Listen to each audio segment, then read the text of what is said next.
Growing up, I always thought that Lent was something that you collected in your belly button.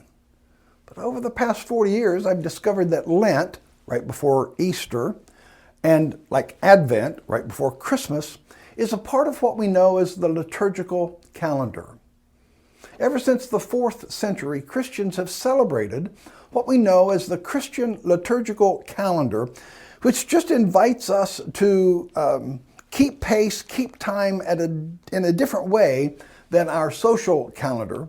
And over the last 40 years, the Nazarene Church has begun adopting some of these liturgical practices, found out that they are actually very, very helpful for our spiritual life. So, the season of Lent. When does Lent start?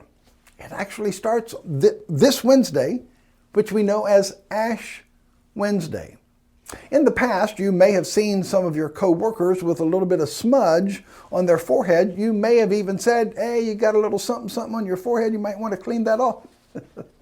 Those are ashes that they have received to celebrate the beginning of Lent, which is not actually in the Bible, but symbolizes for us the 40 days of fasting in the wilderness that Jesus did at the beginning of his ministry. And so, receiving ashes on Ash Wednesday is a way of observing the beginning of Lent. For many of us, Lent is a time of personal and spiritual reflection and introspection and preparation. It is a way of reminding ourselves that we are moving toward Good Friday and Easter Sunday, we are living in the shadow of the cross. And so we receive ashes to begin that journey.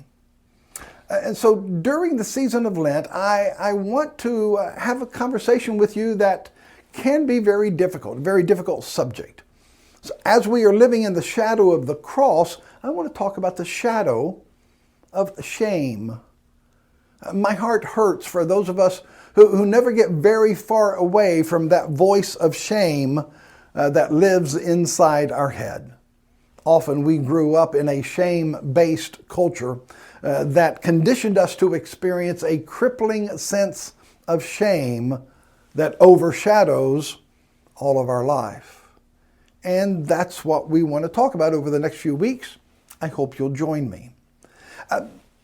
As I close, let me remind you again, this Wednesday is Ash Wednesday, and so I will have the pastoral privilege of offering the imposition of ashes for anybody that would like to come. I'll be doing that from 4:45 p.m. to 6:15 p.m. here in the Royce Brown Building, room 135. And if you have never experienced the receiving of ashes for Ash Wednesday, I would invite you to come be with me. And let me have the privilege of putting ashes on your forehead and reminding you, from dust you have come, and to dust you will return. Welcome to Lent. God bless. Have a great week.